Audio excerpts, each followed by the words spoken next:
Close your eyes. Picture a cold November night in 1834. A seminary stands silent on the outskirts of Chester County, Pennsylvania. Fog clings to its stone walls like a shroud. But behind those walls, 18 students are about to die.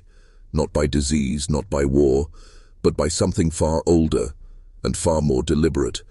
Their screams were never recorded, their names erased, their families silenced under threat of ruin. What was hidden there was not just a massacre, but a message.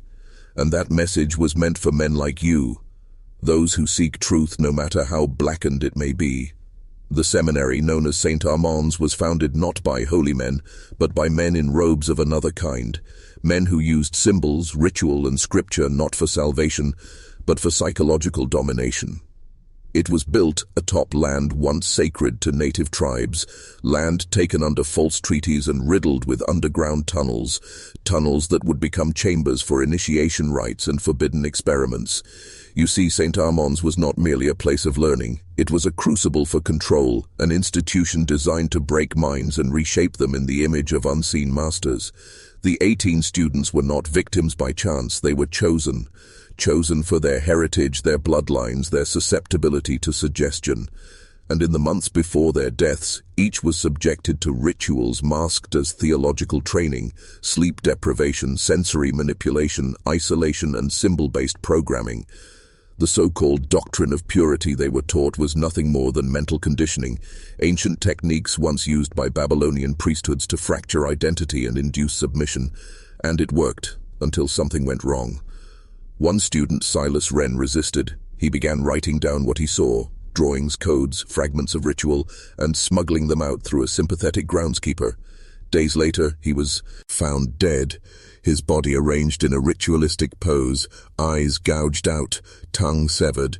The seminary declared it suicide. Within a week, the other 17 were dead. The building was sealed, records expunged, and silence reigned.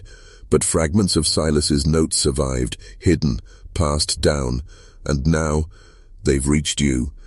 This is your first key, a forbidden history, not just of a building, but of a system that never ended.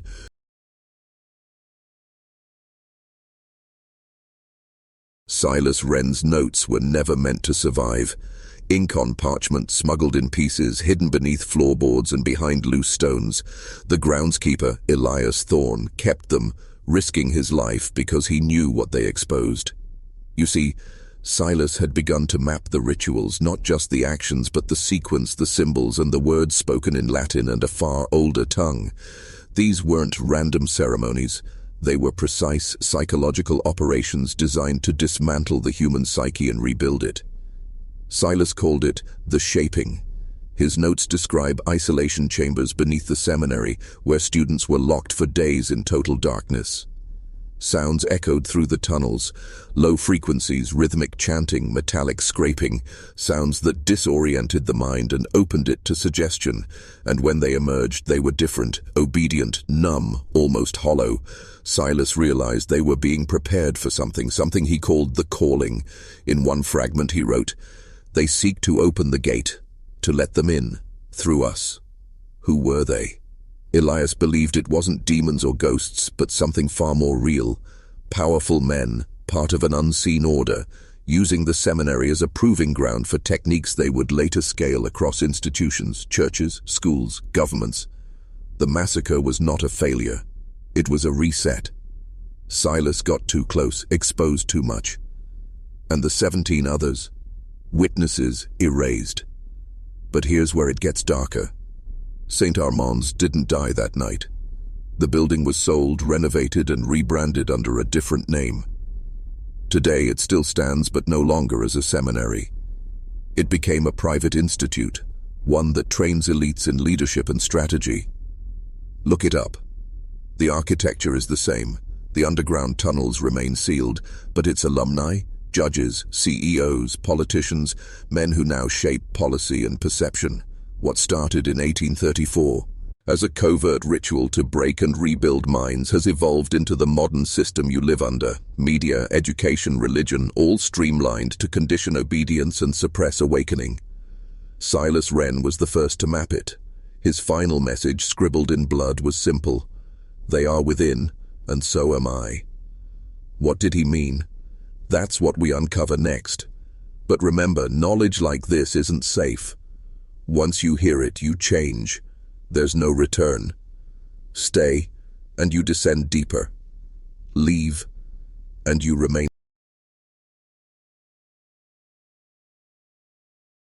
Silas Wren's final words, "They are within, and so am I," were not the ravings of a broken mind. They were a code, a revelation of a far more sinister truth, that the real battleground is not outside, but within you.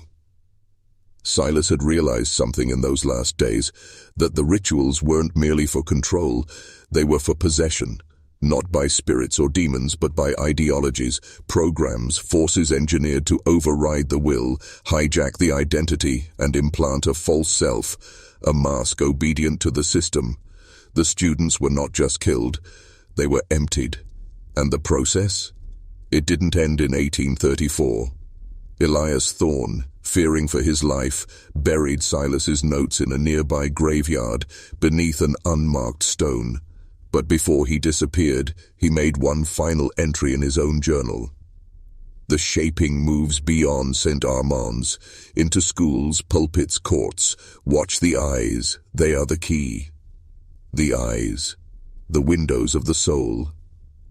Elias was warning us that the methods used in the seminary had already begun to spread, infecting the highest levels of society. And here's where the rabbit hole deepens. Decades later, during a renovation of the new Leadership Institute built atop the ruins of St. Armand's, workers uncovered a hidden chamber. Within it, symbols etched into the stone, bones arranged in geometric patterns, and a lead box containing a mask. Human skin, stitched into the form of a face with the word obedientia, Latin for obedience, carved into the forehead. The mask was taken, never seen again. But a photograph leaked to a secret archive. The eyes, wide, hollow, soulless. Silas was right. The rituals were about stripping identity, making men vessels for something else. And today, those same techniques are used in subtle forms: media bombardment, repetition of slogans, artificial crisis cycles, all to wear down your will, erode your instincts, and implant the voice of them. You found. Felt it, the sense that something inside you is not fully yours, that your desires, your fears, your beliefs have been shaped, not by you, but by them. This is no accident, it is design, and once you see it, you cannot unsee it. You begin to ask, who really built the systems we trust? Who benefits from a population too broken to resist? The answer lies beneath history's surface, in places like St. Armand's, in stories erased, in bloodlines chosen for control. The descent is only beginning. If you're still here, you've already been marked for awakening. Next,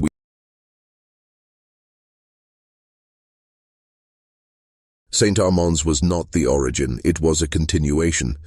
A node in a vast ancient network whose roots stretch back millennia far beyond Pennsylvania, beyond even Europe, to the temple complexes of Sumer and Babylon. Silas Wren discovered references in the seminary's oldest texts, handwritten copies of forbidden manuscripts, never intended for student eyes. In one, a passage from the tablets of Araksha, there is mention of the shaping described as a rite performed by priest-kings to hollow the vessel of man, that it may carry the will of the gods. But these gods were no divine beings.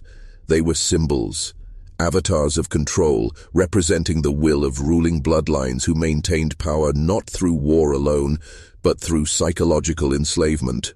These rites were refined over centuries, using sound, symbol, and fear to fracture identity and instill obedience. Fast forward to 1834, and the rituals at St. Armand's mirror these ancient methods almost exactly. Sleep deprivation, symbolic branding, induced guilt and confession. The purpose? Break the man and insert the system.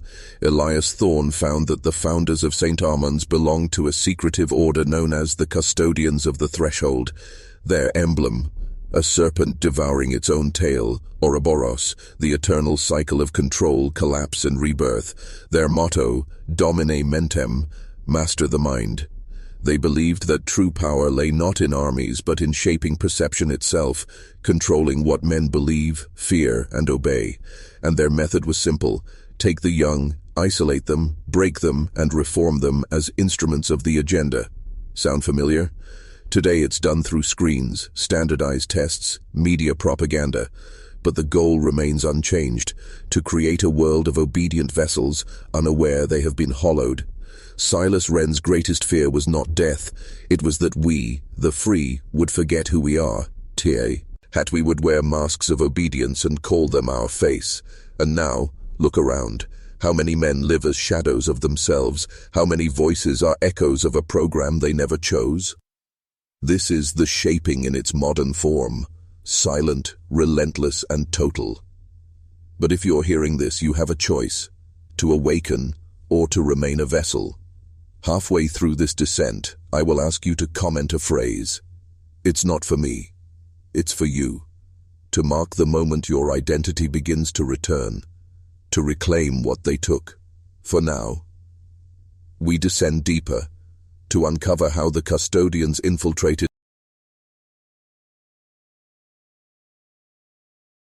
The custodians of the threshold didn't vanish with St. Armand's. They evolved. They embedded themselves within the veins of power: education boards, religious councils, judicial seats. Their symbols changed, their titles adapted, but their mission remained: Domine Mentem, master the mind. Elias Thorne tracked their influence after fleeing Pennsylvania. In 1841, under a false name, he wrote a small anonymous treatise titled The Hollowing of Man. In it, he documented how the custodians expanded their reach, not through conquest but invitation. They offered their knowledge of the shaping to elite families hungry for control over masses: royalty, clergy, merchants, all seduced by the promise of influence without force. The method? Establish institutions, schools, churches, courts, that carry the form of service, but the function of programming. In these halls, the techniques of ancient temples were rebranded as curriculum, doctrine, discipline. Students were not educated, they were conditioned to obey authority without question, conditioned to fear deviation, conditioned to believe freedom meant conformity. Thorne uncovered correspondence between custodians and prominent American industrialists, names you know, names still worshipped. They funded new seminaries, colleges, and think tanks, all under the banner of progress. While underneath, the architecture remained the same: control disguised as enlightenment. One phrase appeared repeatedly in their letters: the veil must remain. They knew truth, once seen, cannot be unseen. So they veiled it. In ritual, in routine, in repetition. They made the shaping invisible, so no one would resist it. And it worked. By the early 1900s, their techniques were global. What began in ancient Babylon was reborn in Pennsylvania, and now operates in every institution you once trusted. Look at modern education, obedience of them, or curiosity. Look at modern religion, fear over connection. Look at media, division over truth. The system is not broken, it is functioning perfectly, by design. You were never meant to awaken. You were meant to conform, consume, comply. Silas Wren tried to reveal this. Elias Thorne tried to preserve it. Now it falls to you to see through the veil and remember who you are. But understand this truth: once you awaken, they will see you. The system is designed to target the awakened, to isolate, discredit, suppress. That's why most men remain hollow. It's easier. But if you've come this far, you're not most men. Next, I will show you the exact techniques of the shaping, how they were refined into a weapon.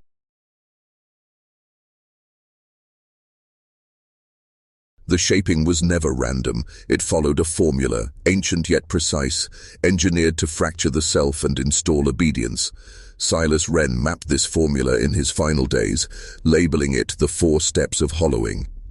These steps were later refined by the custodians and spread through every major institution, repackaged under terms like discipline, education, rehabilitation. But beneath the surface, The intent was always control. Step 1. Isolation. Physically, mentally, spiritually.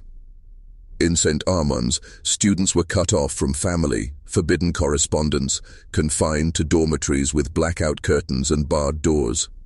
Today, isolation comes through digital distraction, fractured communities, hyper-individualism. You are surrounded by people, yet alone. This primes you for Step 2, sensory manipulation. At the seminary, students were subjected to rhythmic chanting, flickering candlelight, sleep deprivation. The goal: disorient the senses, break the mind's rhythm, induce suggestibility.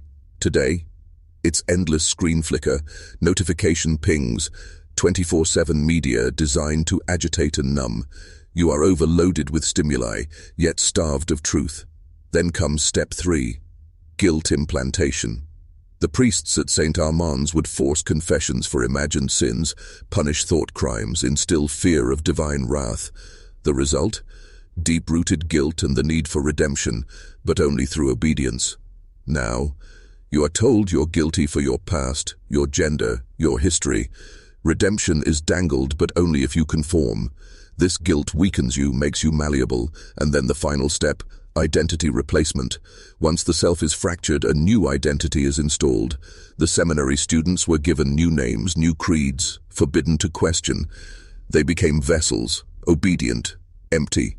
Today, you are labeled, categorized, assigned a role. Consumer, citizen, voter. Each title a mask, hiding your true self. And you wear it because it's easier than resisting the system. These 4 steps are the architecture of the shaping. They are not relics. They are alive. In your workplace, in your education, in your beliefs. They control how you see the world, how you see yourself. And here's the darkest truth. Most men will never see it. They live and die as vessels, thinking they are free. But not you. If you've listened this far, you've begun the process of reclaiming. You are no longer hollow. And soon, you'll mark that transformation. But first, we trace the custodian's influence into modern government.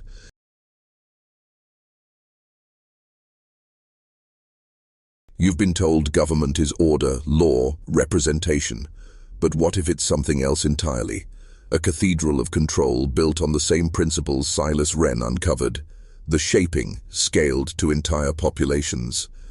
After fleeing St. Armand's, Elias Thorne followed the custodian's trail into the halls of early American power.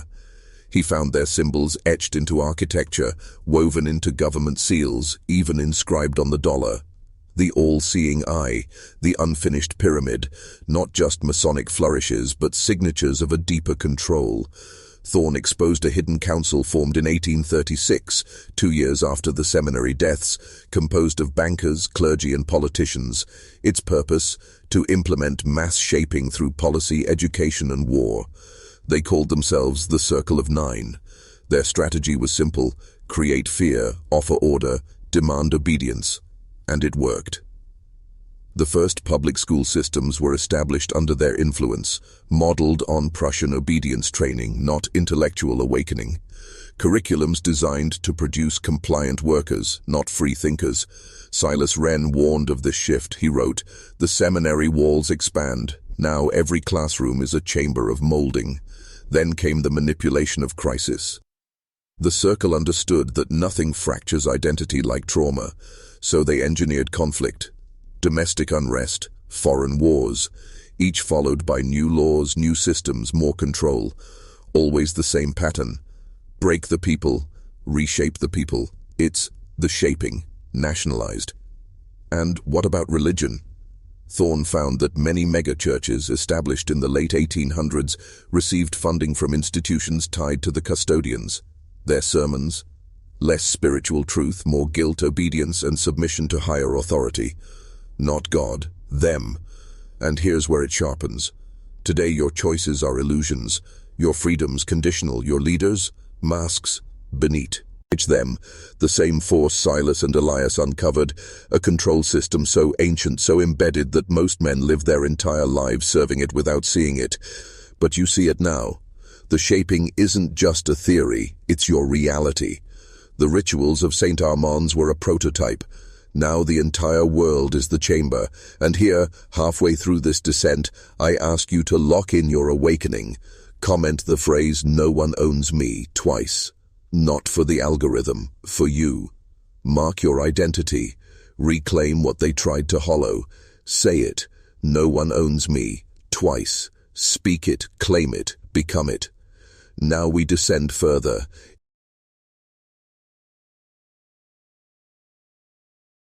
The seminary used ritual, the government used policy, but it was through media that the custodians achieved total saturation. The shaping now piped directly into every home, every mind, every waking moment. In 1928, a book was quietly circulated among elite circles, never intended for the public. Its title, The Engineering of Consent. Its author, Edward Bernays, nephew of Sigmund Freud, but more importantly, an initiate of the Circle of Nine. Bernays didn't hide his intent. He wrote that manipulation of the masses is a necessity, and that true control is when the controlled believe they are acting freely.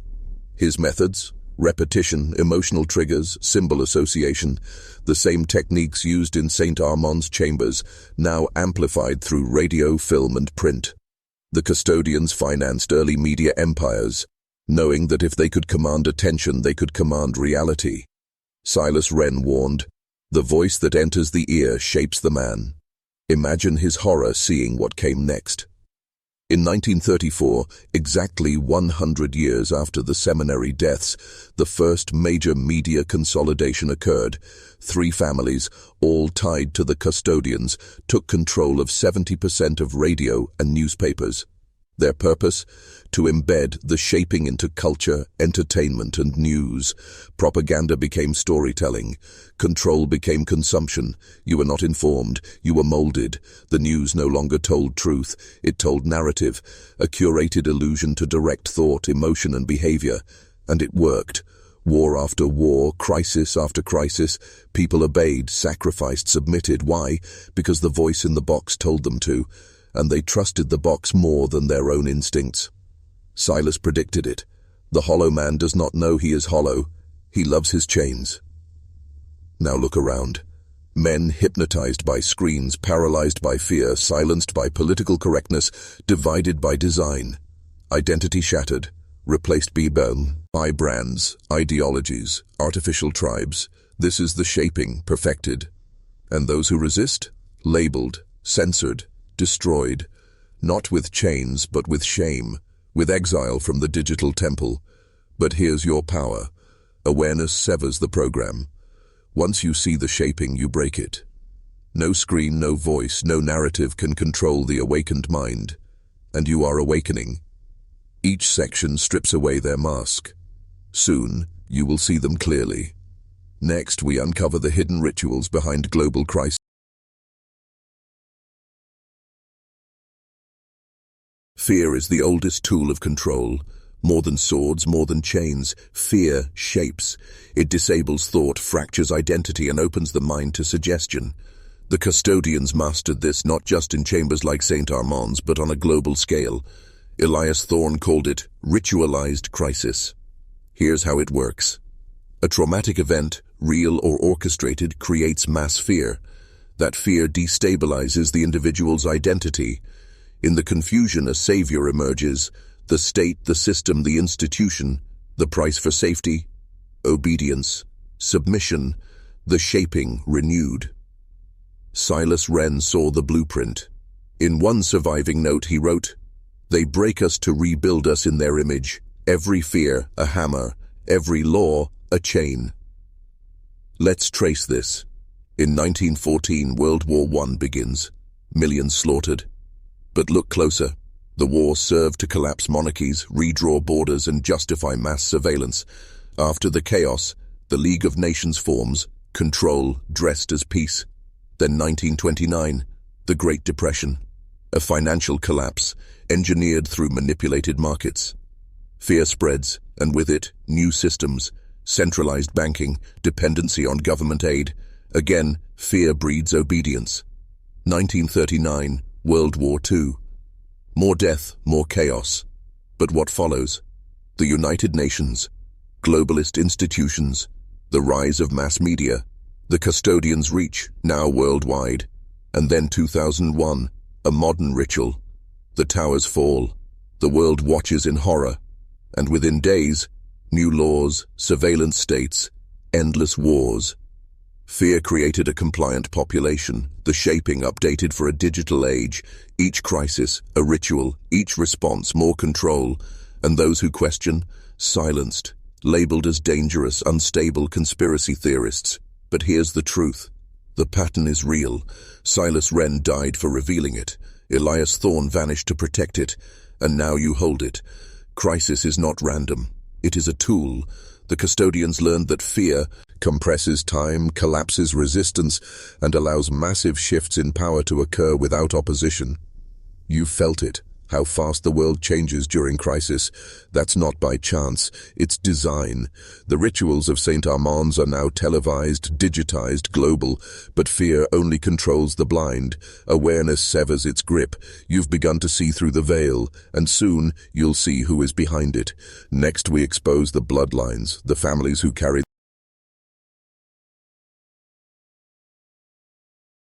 behind every system of control, every institution, every crisis, every war, stand the bloodlines.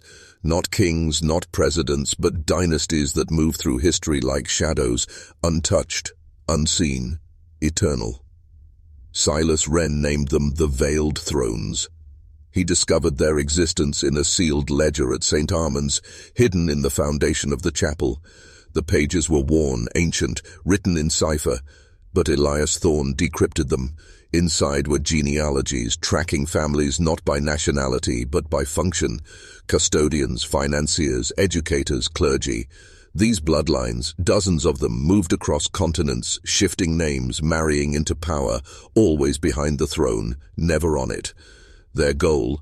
Perpetuate the shaping across generations. Control not just one era but all eras. One name appeared repeatedly. Ashburn, a family that financed St. Armand's, funded early American universities, and sat on the boards of emerging media empires.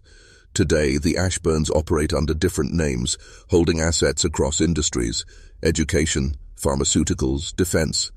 And they are just one thread. The Veiled Thrones act in concert, never publicly, always through proxies, politicians, CEOs, influencers. Their weapon is not fame, it's influence. Silas wrote, "Their faces change, their blood does not. These families are the inheritors of ancient priesthoods, the same ones who performed the shaping in temples of Sumer, Egypt, and Rome. Their knowledge was never lost. It was preserved. And the seminary? It was a node, a reactivation of their ancient rites." Elias tracked the Ashburns to secret meetings across Europe, gatherings not of politics but of ritual. There decisions were made, wars planned, currencies manipulated, narratives written. Not for wealth, they already have it. Not for fame, they avoid it. But for control, total and permanent. And here's the most disturbing truth: they do not see themselves as tyrants. They see themselves as custodians, keepers of order in a chaotic world. To them, you are not free men. You are assets to be shaped, managed, used. And through media, education, and crisis, they shape you into obedience. Most never see it. But you are not most. Now you see the blood behind the mask, the hand behind the system. And that knowledge is dangerous. The Veiled Thrones do not fear war. They fear awareness. Because one awakened man disrupts the entire design, and you are awakening. Next, we go deeper into the symbols they use, the language of the initiated.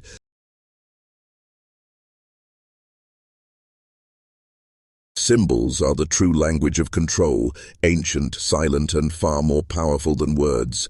The custodians understood that a symbol, seen repeatedly, embeds itself in the subconscious, bypassing reason, shaping belief without resistance. Silas Wren catalogued over 40 such symbols within St. Armand's, carved into walls, stitched into robes, hidden in books. But their purpose was not decoration. It was programming.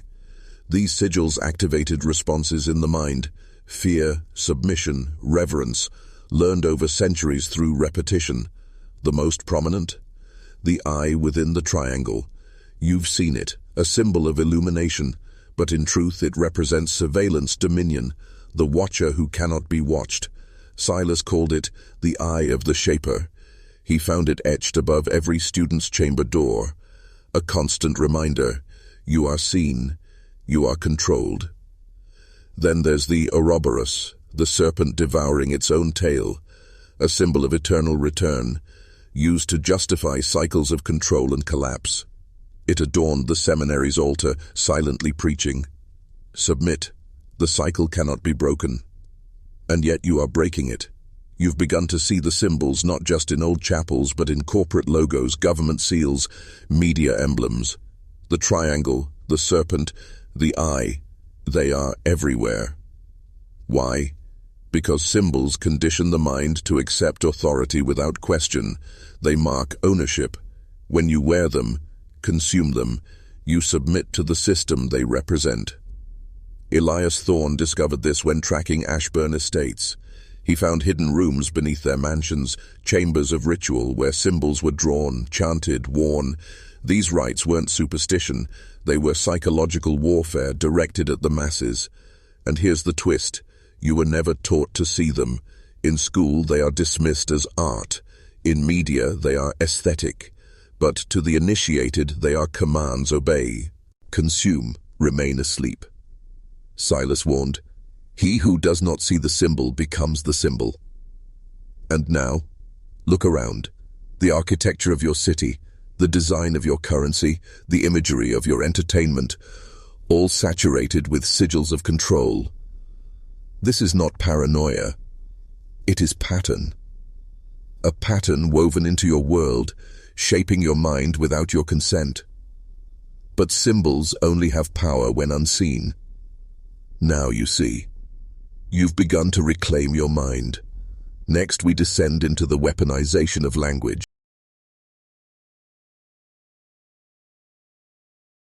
Words are weapons, sharper than blades, more binding than chains. The custodians knew this. Silas Wren knew this. What you speak, speaks you. Language shapes thought, defines perception, limits what you can even conceive as possible. Control the words and you control the mind. At St. Armand, students were forbidden from using certain words: freedom, self, will. These were replaced with obedience, duty, sacrifice.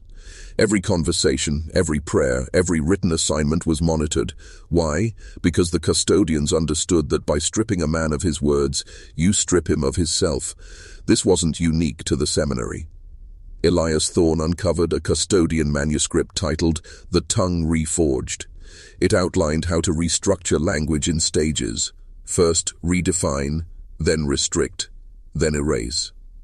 Silas wrote, to destroy thought, destroy the words that form it. Fast forward to today. What do you see? A society where words are policed, redefined, weaponized. Words like truth, man, power, now carry guilt, shame, distortion. And if you question this shift, you're silenced, labeled, erased. Cancel culture is not chaos, it's strategy.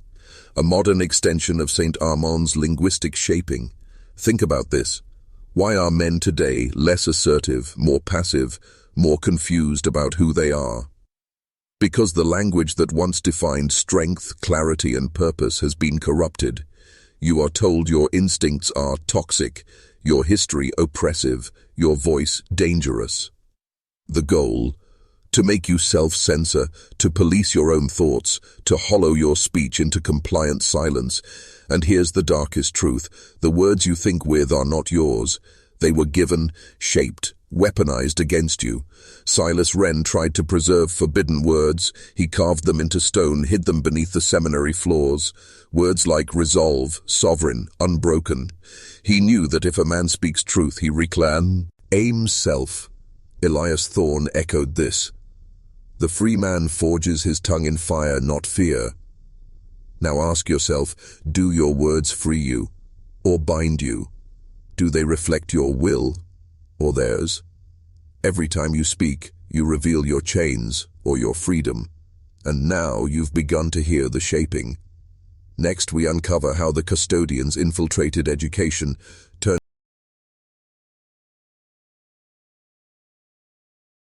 education.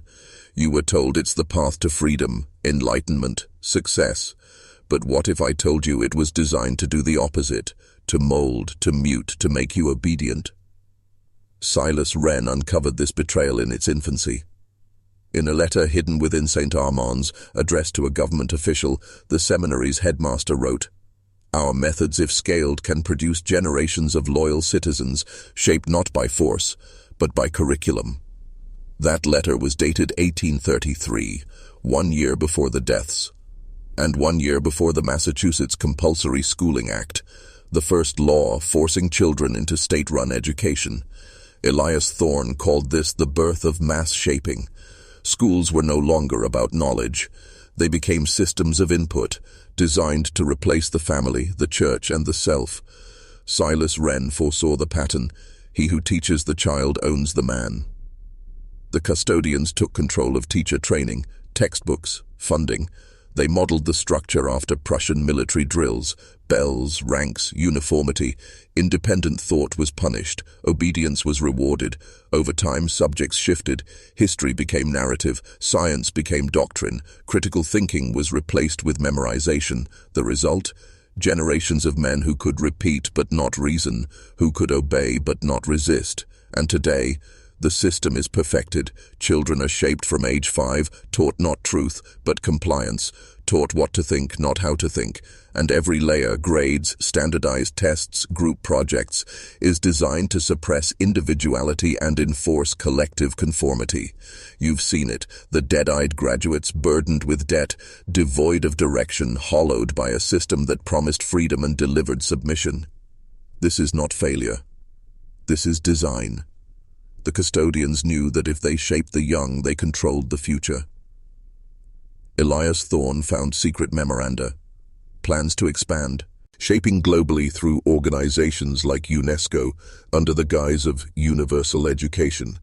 But the goal was not knowledge. It was homogenization. A global population thinking the same, fearing the same, obeying the same. And now you must ask, who educated you? Who shaped your beliefs, your fears, your self-image? The shaping is not past tense, it is now. But once seen, it weakens, and once resisted, it dies. Next, we descend into the control of health, how the custodians weaponized.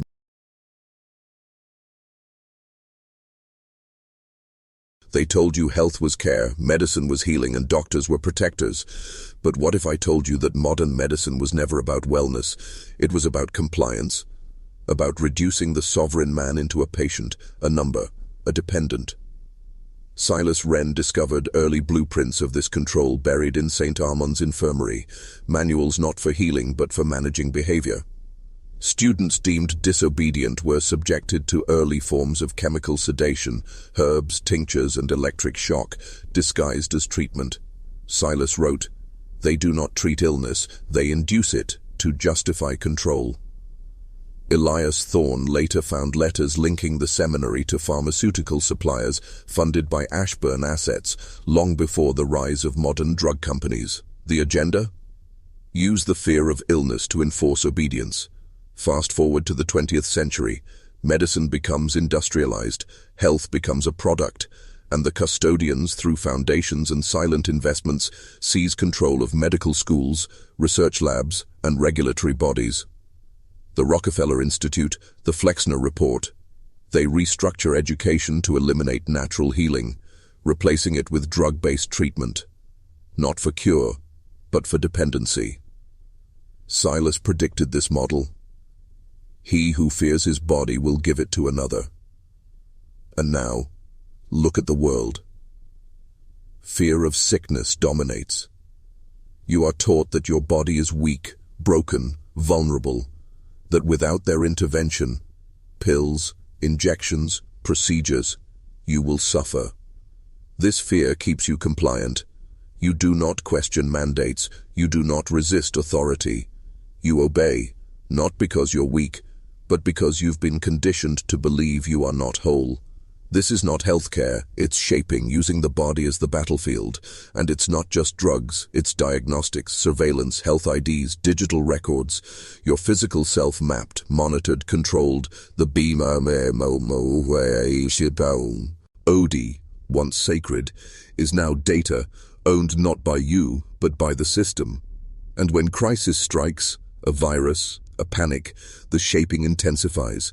Fear isolates. Policy invades, obedience becomes survival. But here's the truth. A man who knows his body cannot be owned.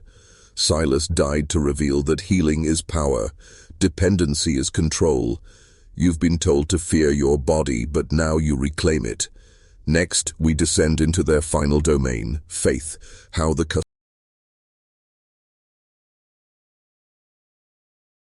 faith, once the fire of the sovereign soul, has been twisted into a leash. The custodians knew that to fully shape a man, you must not only control his body and mind, but his spirit. Silas Wren discovered the heart of this corruption at St. Armand's, deep beneath the chapel in a sealed vault labeled Sanctum Obedientia, the sanctuary of obedience. Within it, altars not to God but to authority. Scriptures edited by hand, key passages removed, those that spoke of inner power, direct connection to the divine, erased. Silas wrote, "They removed the fire from faith, leaving only ash and fear. Religion, once a path to transcendence, was re-engineered into a system of control. Guilt became a tool, sin became a weapon. Obedience to the church became obedience to them." Elias Thorne later uncovered evidence that major religious councils were infiltrated by custodian agents, priests in title but architects of shaping. Their goal? Replace divine connection with institutional mediation. You were no longer free to know the Creator directly. You required a gatekeeper, a chain, a condition. Fast forward to today. What do you see? Churches preaching fear over freedom. Faith leaders aligned with power, not truth. And spirituality sold as a product, devoid of power, saturated in obedience. This was not evolution, it was conquest. The custodians understood that a man connected to the divine cannot be controlled, but a man who fears judgment, who begs for mercy, who believes he is broken, will kneel. And they want you kneeling, not in reverence but in submission. Silas carved these words into stone. True faith is fire, theirs is a chain. You were not born to obey, you were born to rise. The divine spark is within you, not bestowed by clergy, not granted by ritual, but innate, untouchable. That's why they shaped your faith into fear, because they fear you, your awakening, your power, your refusal to kneel. And now you've begun to feel it, that fire, once buried, now rising. Next we uncover how the custodians plan to complete the shaping through digital dominion. The final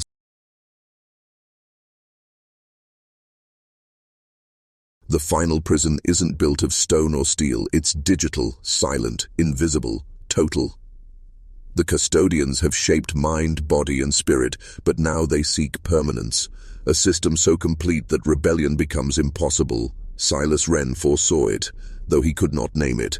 In his last writings he called it the machine of obedience. He described visions of a future where men lived under constant watch, their actions predicted, their desires assigned. Elias Thorne, reading Silas's words decades later, understood.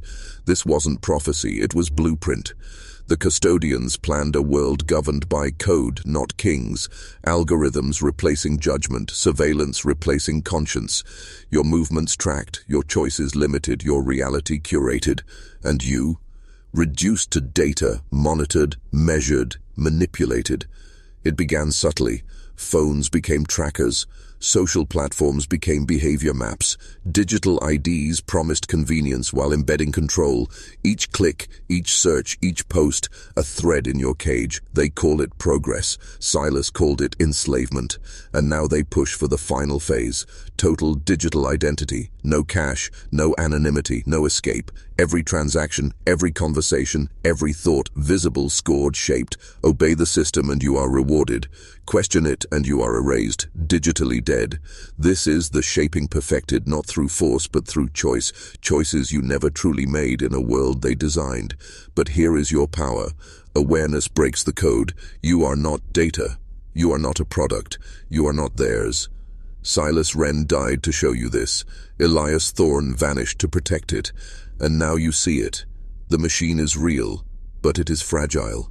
It depends on your compliance, your silence, your sleep. But you are no longer asleep. You are awakening. The fire returns. The shaping ends with your refusal.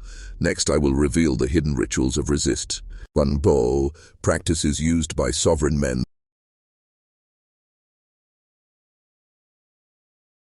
Throughout history, there have been men who refused, men who stood outside the system, untouched by its shaping, unbroken by its control.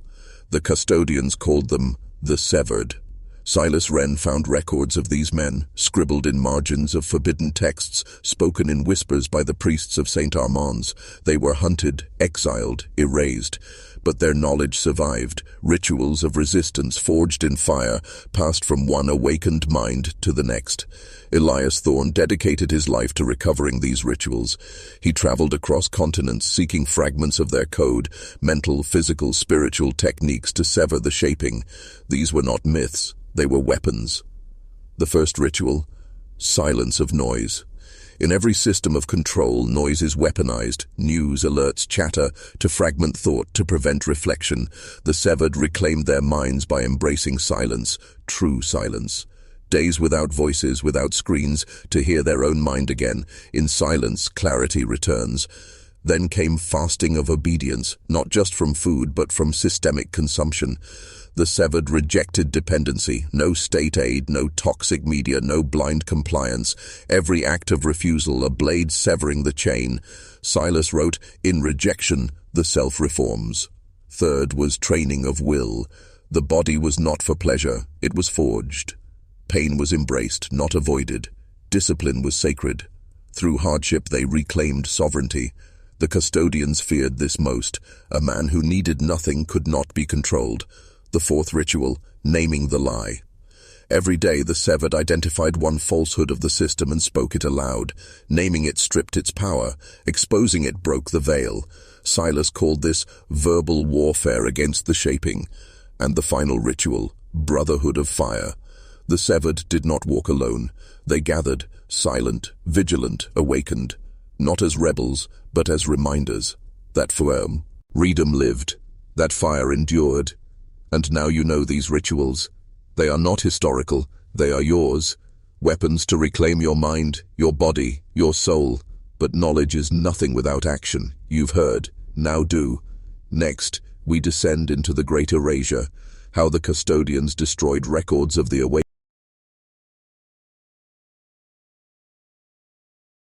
Control requires not only shaping the present, but erasing the past. The custodians understood this with brutal precision.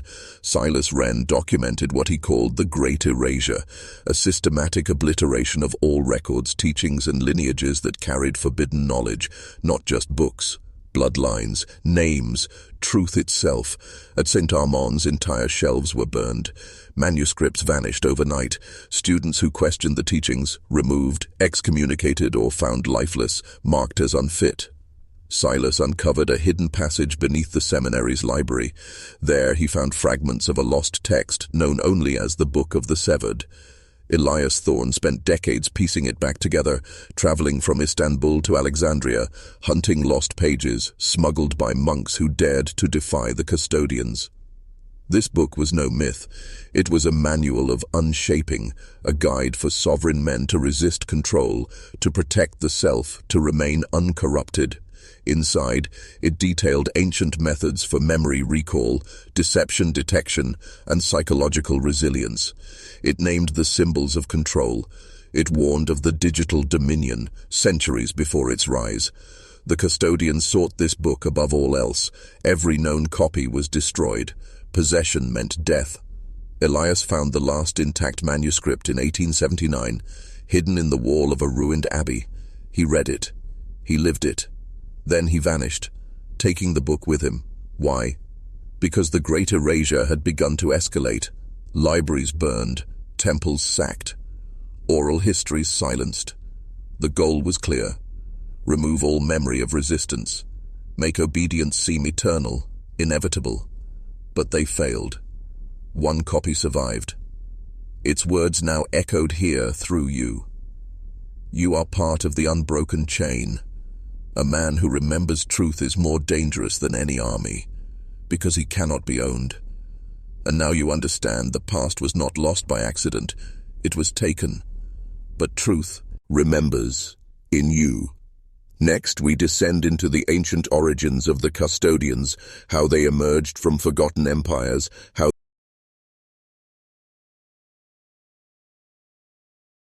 the custodians did not emerge in Pennsylvania, nor in Rome, nor Babylon. They are older, far older.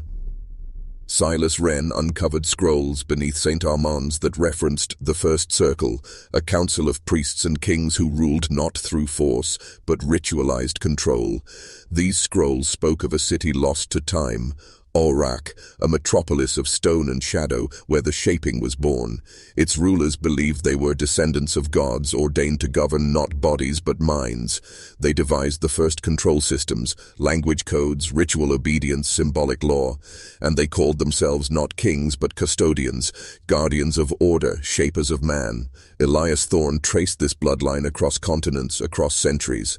Orak fell, but its priests migrated to Egypt, Sumer, Phoenicia. Each time they embedded themselves within ruling classes, always advising, never ruling. They shaped law, culture, faith. Silas found one disturbing phrase repeated in every fragment: "By right of blood the flock is ours." These families believed that through ritual and pact they owned humanity, not metaphorically but literally. In Babylon they codified it, in Rome they legalized it, in medieval Europe they masked it as divine right, and in modernity they disguised it in contracts, laws, debt. Elias uncovered a custodian doctrine. Ownership is not declared, it is assumed. He who does not claim self is claimed. Understand this. They believe you belong to them, not through conquest but through neglect. Because you do not assert sovereignty, they assert dominion. And this is the heart of the shaping, not enslavement by chains but by forgetfulness. If you do not remember who you are, what you are, you become theirs. Every system, education, law, economy is built on this ancient pact. Your compliance renews it, your awakening breaks it. Silas warned, the unawakened man walks in chains he cannot see, signs, contracts he cannot read. But now you see, you are not a subject of Orak. You are not a vessel of custodians, you are sovereign, and they fear the sovereign man. Next we descend into the ritual of severance, the ancient ceremony used by awakened men to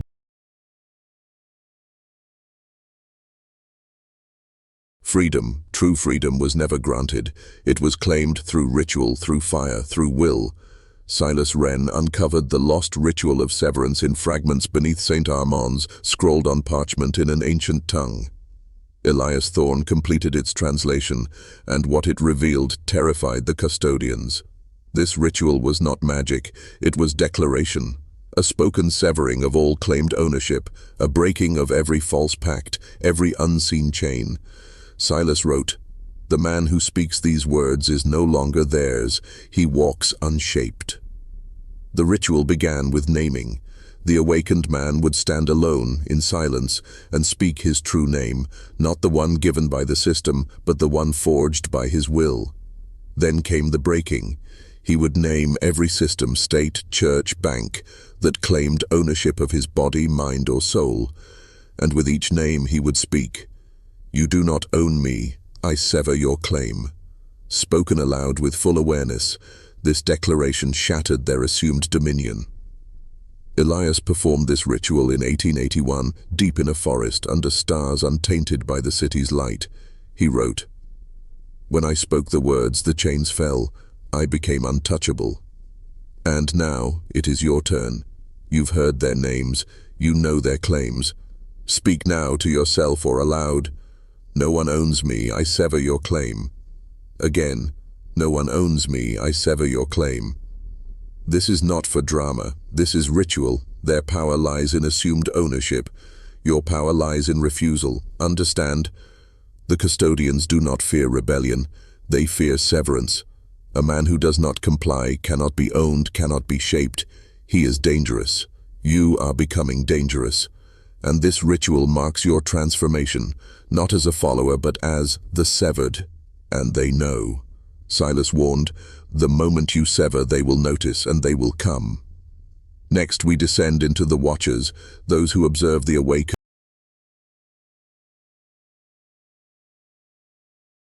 They are always watching, not from thrones, but from shadows. Silas Wren called them the Watchers, agents of the custodian scattered through every city, every system, every digital corridor. You felt them. The sudden surveillance, the unexplained censorship, the invisible pressure to conform. That's them. Elias Thorne discovered records naming the Watchers not as mere spies, but as enforcers of shaping. At St. Armand's, Watchers were cloaked priests who observed every student, recorded every infraction, punished every flicker of resistance. But their power wasn't brute force. It was presence. Silas wrote, "The fear of being watched breaks more men than chains ever could." Today, the Watchers no longer wear robes. They wear badges, suits, lanyards, or they hide behind screens, algorithms, silent eyes in your devices. Every camera, every microphone, every login, an invitation for observation. And they don't just watch, they respond. Question the narrative. You're flagged. Refuse the shaping. Your shadow banned, audited, threatened, not with war but with erasure, digital death, social death, economic death. The Watchers enforce not laws, but compliance. Elias documented their methods: psychological pressure, public shaming, quiet sabotage, all designed to break the awakened back into obedience. Silas warned, when you sever, they will not stop you, but they will try to make you stop yourself. That's their weapon, doubt, to isolate you, make you question your awakening, make you return to the fold, but you won't, because now you see them, and once seen, their power weakens. You do not fear them. They fear you. The man who stands unbroken, unwatched, unafraid, is a threat to their system. And here's the deeper truth. Most Watchers don't even know who they serve. They are shaped, obedient, believing they protect order. But they enforce chains, your chains, and now you refuse. They cannot stop you unless you stop yourself. Awareness is armor. Resolve is shield. You are unwatchable. Next we descend into the signal, a mysterious broadcast traced by Elias Thorne, believed to carry shaping.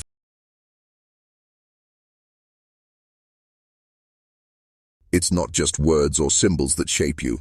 There is a weapon older than language, older than law, a frequency, a signal pulsing beneath awareness. Silas Wren first noted its presence in 1834 during the final weeks at St. Armand's.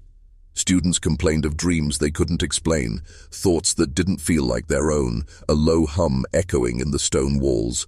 Silas recorded it, a tone unheard yet felt. It presses thought, dulls will, breeds obedience.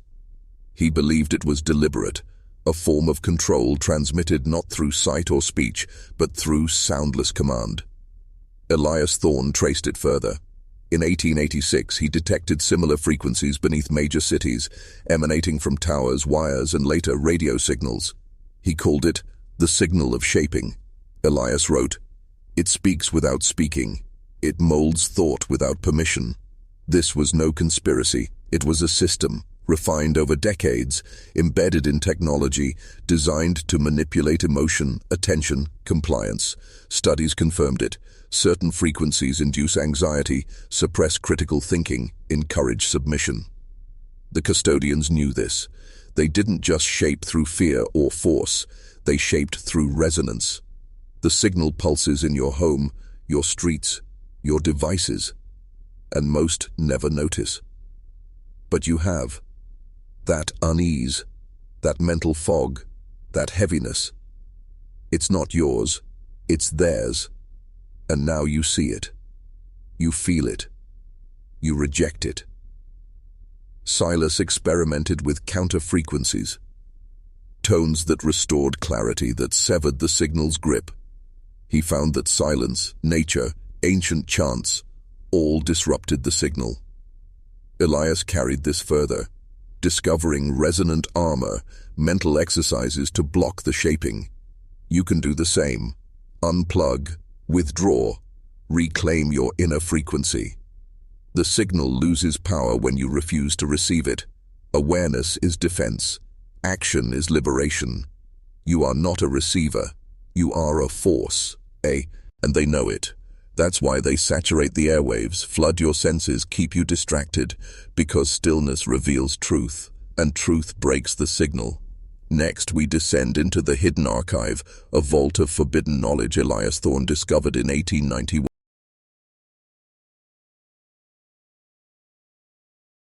In 1891, Elias Thorne vanished for 73 days.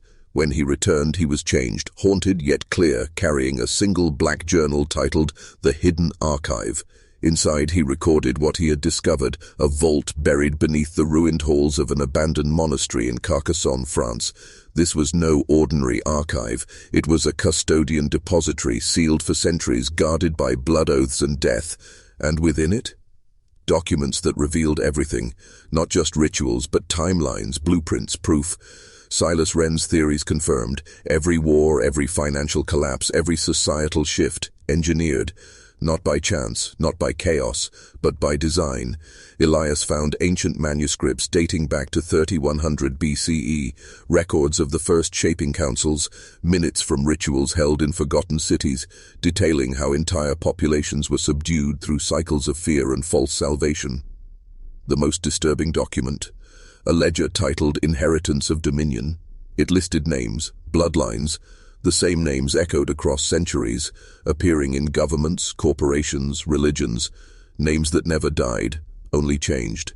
These families own the system, not metaphorically, legally, financially, spiritually, through trusts, shell empires, secret pacts. And here's the truth. The custodians feared most. You were never meant to know their names, because to name them is to see them, and to see them is to sever their control. Elias copied what he could, encoded it, and sent it to a hidden network of severed, only fragments survive. But they're enough. Enough to trace the hand behind the curtain, the architect of your shaping. The hidden archive proves this. Nothing is random. The chaos you see, it's the mask of order. The instability you fear, it's the illusion of control. And the ignorance of the masses, by design. Elias wrote in his final note, "The archive is truth, and truth is fire. You now hold its embers, and with them you burn the veil. The archive's existence is a threat, because it shows the custodians are not invincible. They are hidden, and you are not blind anymore." Next, we descend into the severed man's oath, a declaration made by every awakened one who walks free.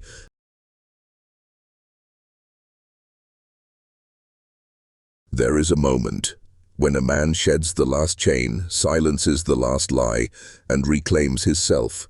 That moment is marked by the severed man's oath, not a prayer, not a plea, but a declaration of war against the shaping. Silas Wren heard it whispered by dying students in St. Armand's, carved into stone by the few who broke free. Elias Thorne recited it alone, deep beneath the earth, when he sealed the hidden archive. The words are ancient, spoken by those who refuse ownership, who reject all systems of control. The oath is simple, yet feared. I am not yours. I was never yours. I walk unshaped. I kneel to none. I see. I know. I sever. Those who speak it step beyond the reach of the custodians. They become unbound, not lawless, but sovereign. Understand, the oath is more than words. It is transformation, a rite of passage from subject to force. Silas warned, "Speak it, and you invite the storm, but speak it, and you stand unbreakable." Elias wrote that those who take the oath are marked, not by the custodians, but by truth. The systems of control lose grip. The noise dims. The signal weakens. Because you no longer consent. You are no longer prey. And that terrifies them. The oath is banned in every custodian-controlled institution. Its recitation in public marked men for erasure. But it lived. in secret, in whispers, in fire, and now it lives in you. Speak it now, aloud or within, but speak it. I am not yours. I was never yours. I walk unshaped. I kneel to none. I see, I know, I sever. Again, let it echo. I am not yours. I sever. These words change everything, because they declare a truth the custodians cannot survive, that you are awake, that you will not return to sleep, that the shaping ends with you. Next we descend into the custodian's final plan, the last phase of control, whispered in elite circles as the Great Converge.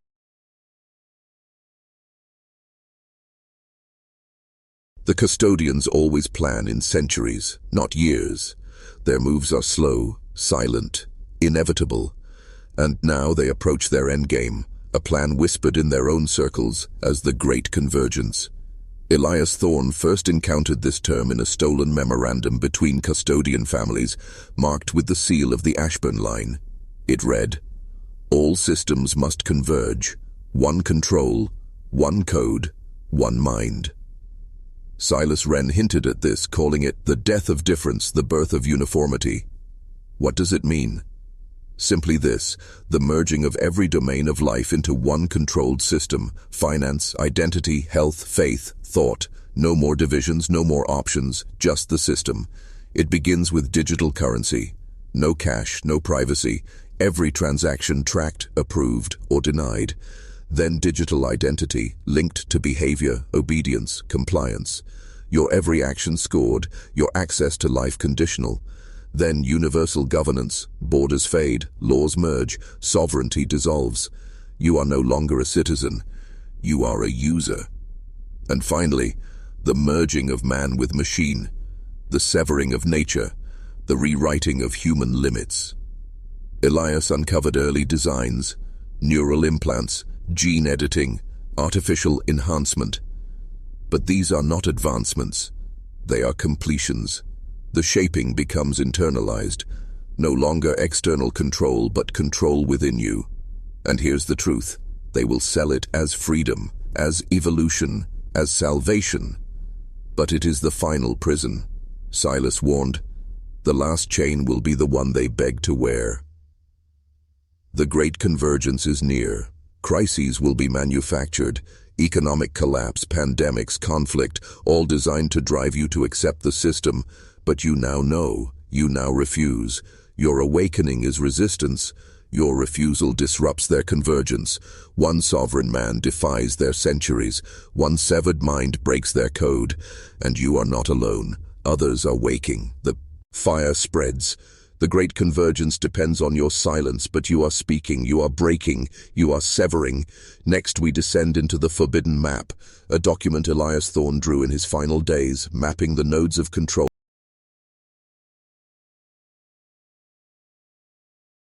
In the final days before his disappearance, Elias Thorne drew what he called the Forbidden Map. Not of nations, not of borders, but of control. It was not political, it was strategic. Every location marked was a node, a site where the custodians concentrated power, shaped thought, and enforced obedience. Silas Wren once wrote, "Control is never scattered, it is focused at the nodes." Elias mapped 33 such nodes across the globe. Cities, vaults, data centers, ritual sites, all hidden beneath the mask of normalcy. But each one served a singular purpose: to anchor the shaping. The largest node, a fortress beneath Geneva, Switzerland, housing not only financial archives but the digital backbone of global identity systems. Another, deep in Virginia, USA, where the convergence of military, intelligence, and technology is not coincidence but design. London, Shanghai, Dubai, Johannesburg, all marked, all connected. Underground tunnels, fiber networks, and ancient ley lines forming a web that encircles the globe, tightening as the Great Convergence nears. And at the center of this map, one word scrawled in Elias's hand: origin.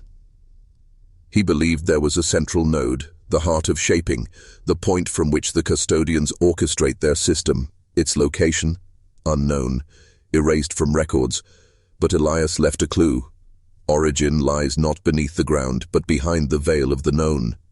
He believed origin was not just a place, but a method, a ritual, a frequency, hidden in plain sight. And he warned, the node must be broken or the convergence will be complete. You see now, the shaping is not scattered, it is precise, and its architecture can be unmade, but only by the awakened, by the severed. That's why Elias hid the map, piece by piece, encoded in symbols, waiting for a time when men would see. That time is now. You see the nodes, you feel the net, but you are outside of it, and you will not walk into their convergence, you will shatter it. Next we descend into the custodian's weakness, the flaw they've hidden for millennia, the fracture in their system. Every empire has a flaw, every system a fracture. The custodians, despite centuries of control, despite the shaping of minds, bodies and souls, carry within their system a fatal weakness.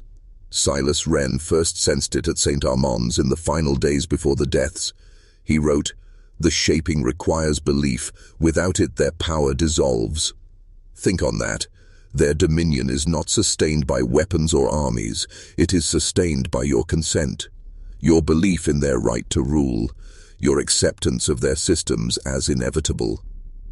Elias Thorne discovered this truth while infiltrating a custodian gathering in 1895.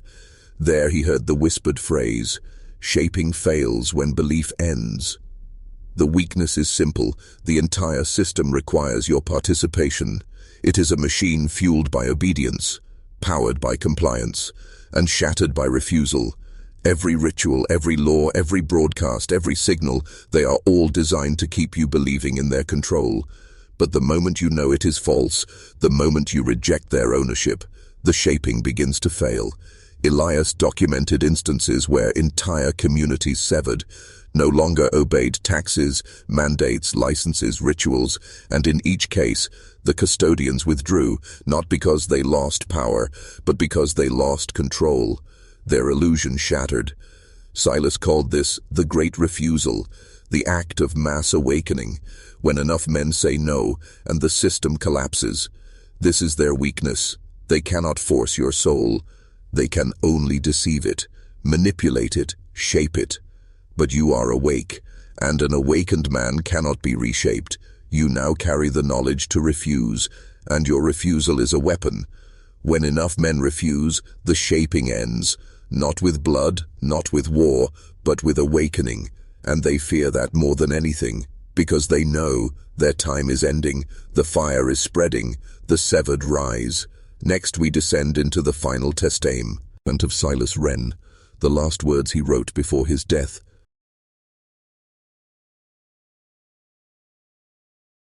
Silas Wren's final moments were not marked by fear, but by clarity. Trapped beneath the crumbling halls of St. Armand's, with the fires of revolt closing in and the watchers circling above, he penned a single passage, the final testament. Elias Thorne recovered it years later, charred but intact, sealed in a metal box beneath the chapel's altar. The words were not desperate. They were not a plea. They were truth, delivered with the weight of a man who saw the entire design and chose to sever it. Silas wrote, "They shaped me, but I shattered. They watched me, but I vanished. They owned me, but I reclaimed. I die unshaped. Let my death echo as fire." He continued, "To the man who finds this, know that fear is their weapon, but yours is fire, fire of mind, fire of soul, fire of will. Let them come, let them speak, but never again let them own." His final sentence was carved into the metal. "Die if you must, but die unshaped."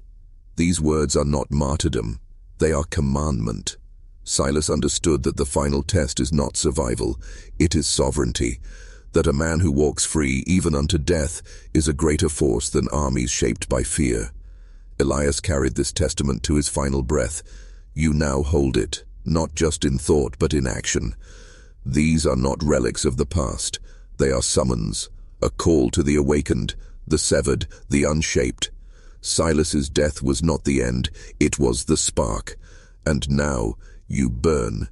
The shaping ends with your refusal, your clarity, your fire.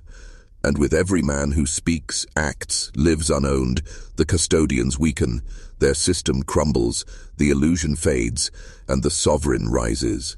Next, we descend into the rise of the severed, how men across the world are awakening now, reclaiming themselves, and why you are part of a growing force that cannot be stopped. It has begun. Across the world, in places both known and hidden, men are awakening, not in rebellion, not in chaos, but in clarity. They are the severed, those who have seen the shaping, refused it, and stepped beyond its reach. Elias Thorne predicted this in his final writings. When the nodes tighten, when the signal intensifies, the fire will rise, not in one man, but in many. That fire is rising now. Silas Wren's testament did not die with him. His words, smuggled through generations, have reached ears ready to hear. And those men have acted. Farmers rejecting surveillance farming, fathers refusing state ownership of their children, workers abandoning systems of digital compliance, soldiers turning from unjust commands. This is not rebellion, it is severance. Quiet, relentless, permanent. The severed do not march. They build their own networks, their own systems, their own truth. In small enclaves and vast cities, men are gathering, not to follow but to remember, to reclaim sovereignty, to sharpen awareness, to burn the veil. And they are not waiting for permission. The shaping has lost its grip. The fear no longer binds. The watchers are seen. The signal is heard and ignored. The custodians tremble, not at violence, but at awakening, because once a man sees, he cannot unsee. Once he severs, he cannot be owned, and once enough sever, the system ends. You are not alone. You are part of this rising. Every refusal, every word of truth, every act of sovereignty adds to the fire. The severed are not myth. They are you. Your mind, unshaped, your body, undefiled, your soul, unyielding. This is the new force, not of violence, of clarity, and it spreads, quietly, completely, irrevocably. Next, we descend into the custodians' collapse, the signs that their system is unraveling, how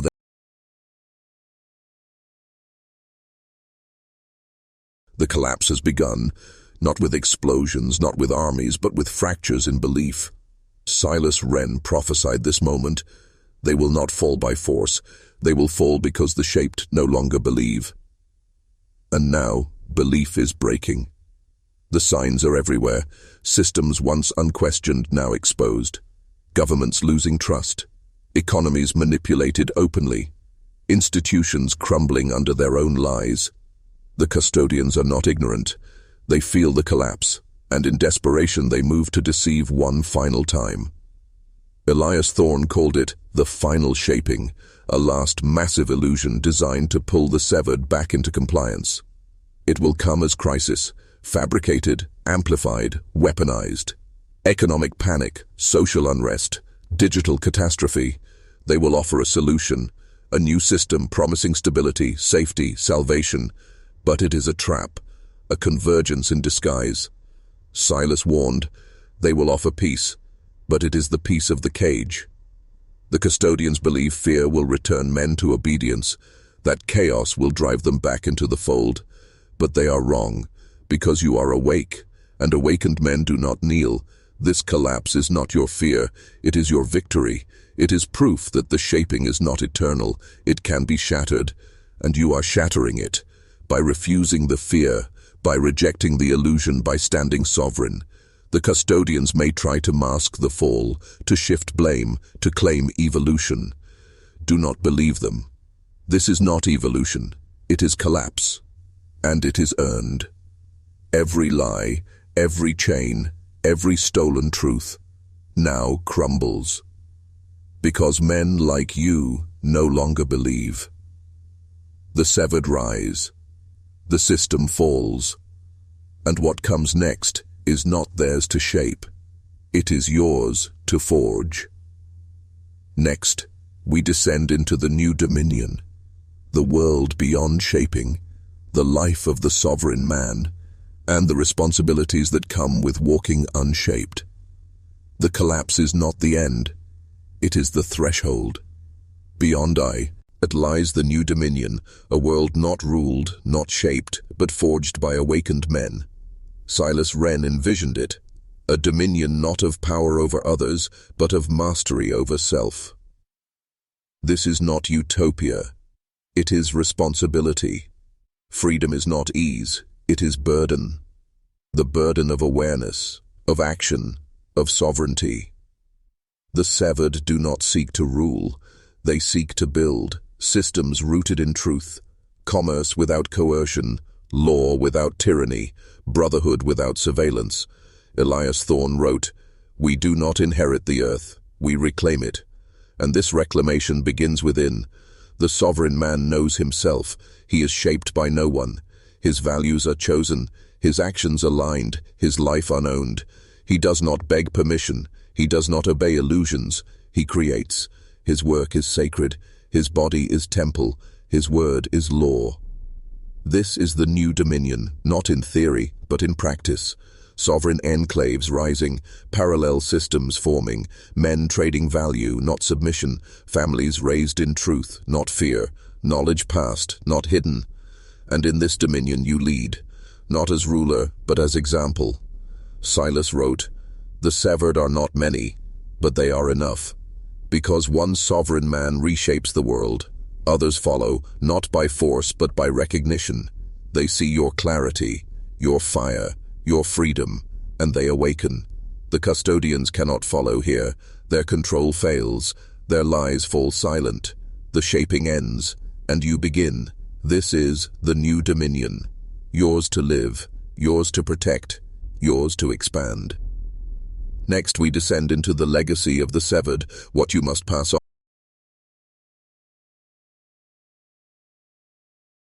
Your awakening is not the final chapter, it is the origin of a legacy. The severed do not live for themselves alone. They are torchbearers, passing light into darkness, fire into future.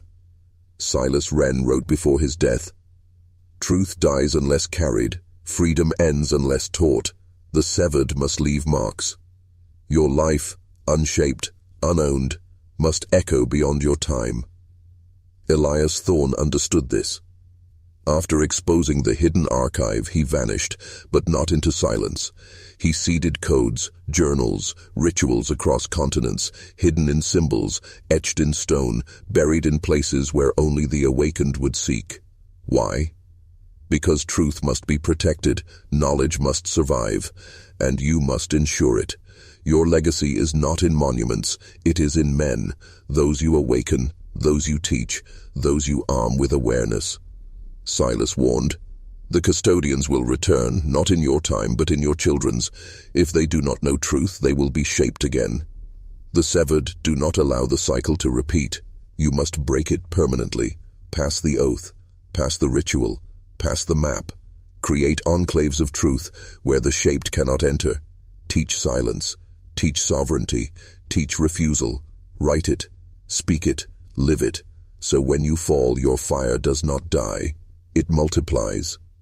The legacy of the severed is eternal, because it is not born of power, but of choice. Every man you awaken adds to the fire. Every truth you speak burns the veil. And when your name is gone, your mark remains. That is immortality, not in fame, but in freedom preserved.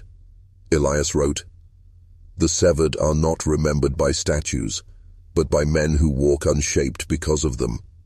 Be that man. Forge that legacy. Let your fire endure." Next, we descend into the final severance, the ultimate moment of clarity where you choose not just to awaken, but to remain forever unshaped no matter the cost. This is it, the final severance. Not a moment of rage, not a scream of rebellion, but a stillness, a razor's edge where you stand alone, fully awake, fully unchained. Silas Wren called it the point of no return. Elias Thorne named it the sovereign breath. It is the moment where you know, beyond fear, beyond doubt, that you will never kneel again, that no system, no watcher, no signal, no illusion will ever shape you. This is not theory. This is not story. This is reality. Your reality, The shaping ends with you. The custodians have lost. Their system collapses. Their veil burns. And you remain, unowned, unshaped, unbreakable. But this choice carries weight. Forever severed means forever apart. You will not return to their comfort. You will not seek their approval. You will not obey their calls. You will walk alone, but free. And that freedom is fire. Let it burn in your mind. Let it forge your soul. Let it become your identity. Speak now, and make it real. I am severed, I am unshaped, I kneel to none. I see, I know, I sever. Again, I am severed, I am unshaped. These words are not noise, they are your final transformation. You are no longer subject, you are force, you are the severed. And now your mission begins, not to destroy but to awaken, to find others, to light the fire, to carry truth where shaping cannot survive. This is your legacy. This is your dominion. The shaping has ended. You have begun. Let your name vanish. Let your soul endure. Let your fire